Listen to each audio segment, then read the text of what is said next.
नमस्कार मित्रों, आज की कहानी दुनिया में ऐसी कौन सी चीज़ है जो सबसे अच्छी भी है और सबसे बुरी भी, अत्यंत ही शिक्षाप्रद है। यह आपके जीवन में बहुत काम आने वाली है, इसलिए इस वीडियो के अंत तक बने रहें। साथ ही वीडियो अच्छा लगे तो इसे लाइक, सब्सक्राइब तथा शेयर भी अवश्य ही करें। मित्रों, यह प्रश्न किया था एक राजा ने। दरअसल बात यह थी कि किसी शहर का राजा बड़ा ही घमंडी और कर्कश बोलने वाला था। वह अपने ही दरबारियों को जब तब गाली सुनाता रहता था। उसकी वाणी में मानो विष भरा हो। जो भी सुनता था मन ही मन राजा को कोसता रहता था। उसकी इसी स्वभाव के चलते लोग उसके सामने जाने से कतराते थे।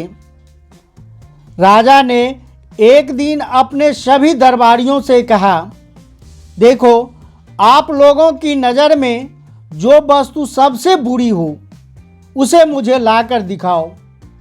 मैं इस बात का परीक्षण करना चाहता हूँ कि दुनिया में सबसे बुरी चीज़ क्या है। राजा के आदेशानुसार सभी ज्ञानी और मर्मज्ञ लोग बुरी वस्तु की तलाश करने चले गए। सब लोग अपनी अपनी सोच के अनुसार बुरी वस्तुओं को खोजकर राजा के सामने लाने लगे। कोई सड़ी गली वस्तुएं उठा लाया, कोई कीचड़ ले आया, कोई मलमूत्र ले आया, तो कोई कड़वे पदार्थ उठा लाया। लोगों ने राजा के सामने हजारों तरह की चीज़ें लाकर रख दिया और उसके बुरे होने की विशेषता भी राजा को समझा दिए। पर राजा को किसी के तर्कों से कोई संतुष्टि नहीं मिली। उसी राज्य में एक बड़ा ही बुद्धिमान चरवाहा रहता था। जब उसने सुना कि हमारे राजा ने एक शर्त रखी है कि जो कोई बुरी वस्तु उन्हें लाकर देगा और उसकी विशेषता समझाएगा, राजा साहब उसे सम्मान करेंगे। उस चतुर चरवाहे ने क्या किया, अपनी एक मृतक बकरी की जीभ काट ली और राजा के समीप ले जाकर प्रस्तुत किया। राजा ने देखा कि एक व्यक्ति जीभ लेकर आया है, तो राजा पूछने लगा, हे युवक, तुम्हारी नज़र में यह जीभ दुनिया की सबसे बुरी वस्तु कैसे है? तब वह चरवाहा उसे समझाने लगा, हे महाराज, यह जिह्वा ही दुनिया की सबसे बुरी वस्तु है, क्योंकि समस्त बुराइयां की जड़ ये जीभ ही तो है। कहते हैं, तीर तलवार से लगने वाली चोट उपचार करने पर कुछ ही दिनों में ठीक हो जाती है, पर इस जिह्वा से बोला गया कड़वा वचन हृदय में गहरा आघात पहुंचाती है, जिसको न कोई औषधि ठीक कर पाती है और न कोई मंत्र। इस चोट को लेकर मनुष्य जन्म भर भटकता रहता है। यह जीभ अपनी विषवाणी से हजारों लोगों को अपना शत्रु बना लेती है। इस जिह्वा के द्वारा उड़ेला गया विष उसकी समस्त अच्छाइयों को नष्ट कर देती है। अपने पराये हो जाते हैं। मदद करने वाला भी फिर आपकी मदद नहीं करता। मजबूत रिश्तों में भी दरार पैदा हो जाती है। ये सब करने वाले ये जीव ही तो है। शत्रुओं की संख्या बढ़ाने वाली ये जीव ही तो है, क्योंकि यह कड़वा बोलती है। उस चरवाहे की बात सुनकर राजा को अपने ऊपर कुछ लज्जा सी आई। सोचने लगा, इसका मतलब मैंने न जाने कितने शत्रु पैदा कर दिए हैं, क्योंकि मैं तो हमेशा से ही कड़वा बोलता आया हूँ। मेरे द्वारा की गई अच्छाइयों का भी कोई महत्व नहीं रहा। राजा ने उस बात पर ज़्यादा चर्चा करना उचित नहीं समझा, क्योंकि उससे राजा के दोस्त निकलकर बाहर आ रहे थे। राजा ने अगले दिन दरबार में फिर एक प्रश्न कर दिया और कहा कि अब मैं आपको आदेश देता हूँ कि दुनिया में जो सबसे अच्छी चीज़ है उसे ले आऊँ। मैं जानना चाहता हूँ कि दुनिया में सबसे अच्छी चीज़ क्या है। राजा की बात सुनकर सब लोग अच्छी चीज़ तलाशने में जुट गए। अब की बार लोगों ने अपनी बुद्धि अनुसार जो जो चीज़ अच्छी समझी उसे राजा साहब के पास लेकर आए। कोई घी लाया, कोई शहद लाया, कोई गुड़ लाया, तो कोई सुगंधित फूल। मित्रों, इस बार भी वह चरवाहा फिर से दरबार में हाजिर हुआ और उसने वही जीव राजा के आगे रख दिए। राजा यह देखकर एकदम से बिदक गया।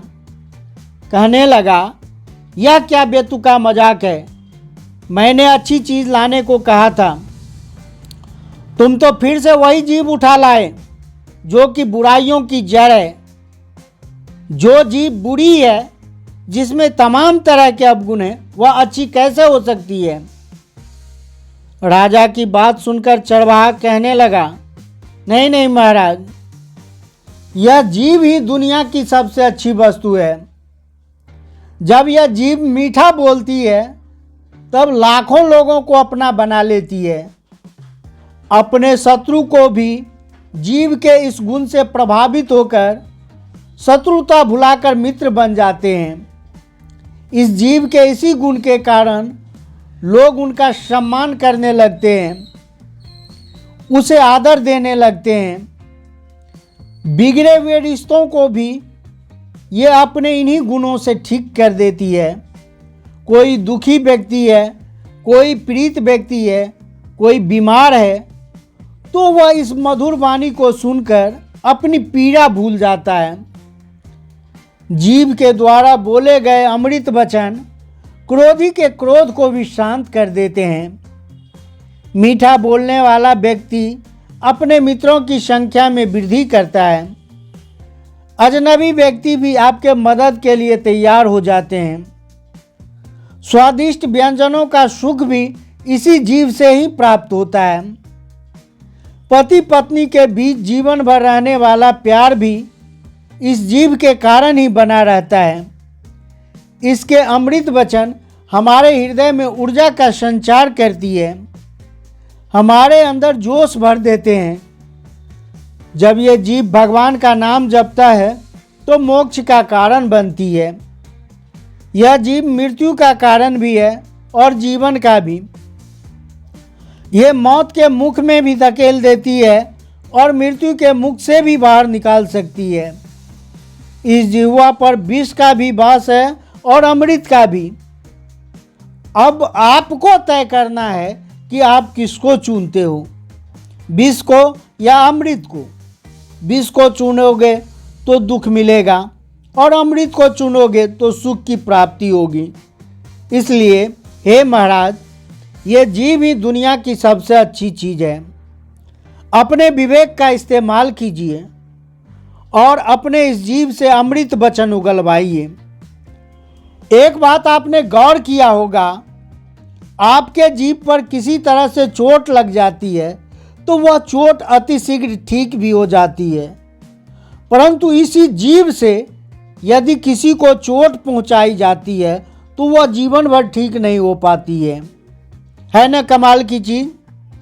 जब यह जिह्वा किसी की निंदा करती है तो उसे अपना शत्रु बना लेती है, और जब यह किसी की प्रशंसा करती है तो उसे अपना मित्र बना लेती है। एक बार यक्ष ने धर्मराज से प्रश्न किया था कि बताओ, मधुर वचन बोलने वाले को क्या मिलता है, सोच विचार कर काम करने वाले को क्या मिलता है, जिसके अधिक मित्र होते हैं उसे क्या लाभ मिलता है, और जो धर्मनिष्ठ हैं उसे क्या मिलता है। तब युधिष्ठिर ने यक्ष को जवाब देते हुए कहा, हे यक्षराज, मधुर वचन बोलने वाला सबका प्रिय होता है। सोच विचार कर काम करने वाले को सफलता मिलती है। जिसके अधिक मित्र होते हैं वह हमेशा सुख से रहता है, और जो धर्मनिष्ठ होते हैं उसे सद्गति मिलती है। अहंकार को त्याग कर मनुष्य प्रिय होता है। क्रोध को त्याग कर मनुष्य शोक नहीं करता। काम को त्याग कर वह अर्थवान बनता है। लोभ को त्याग कर मनुष्य सुखी बनता है। इसलिए खुशी बांटो और खुश रहो। पहले तौलो फिर बोलो। मूर्ख हमेशा पहले बोलता है और बाद में उस पर विचार करता है, इसलिए वह दुखों में पड़ा रहता है। चरवाहे के उत्तर से संतुष्ट होकर राजा ने उसी दिन से अपना स्वभाव बदल लिया और उस चरवाहे को अपना मुख्य सलाहकार बना लिया। तो दर्शक बंधु, इस कहानी से आपने कुछ सीखा हो तो कमेंट सेक्शन में ज़रूर बताना। आपका महत्वपूर्ण सुझाव भी हमें अच्छी व ज्ञानवर्धक वीडियो बनाने के लिए प्रेरित करता है। वीडियो को लाइक, शेयर तथा चैनल को सब्सक्राइब अवश्य ही करें। वीडियो के अंत तक बने रहने के लिए धन्यवाद। फिर मिलते हैं अगली वीडियो में नई ज्ञान चर्चा के साथ। जय हिंद, जय भारत।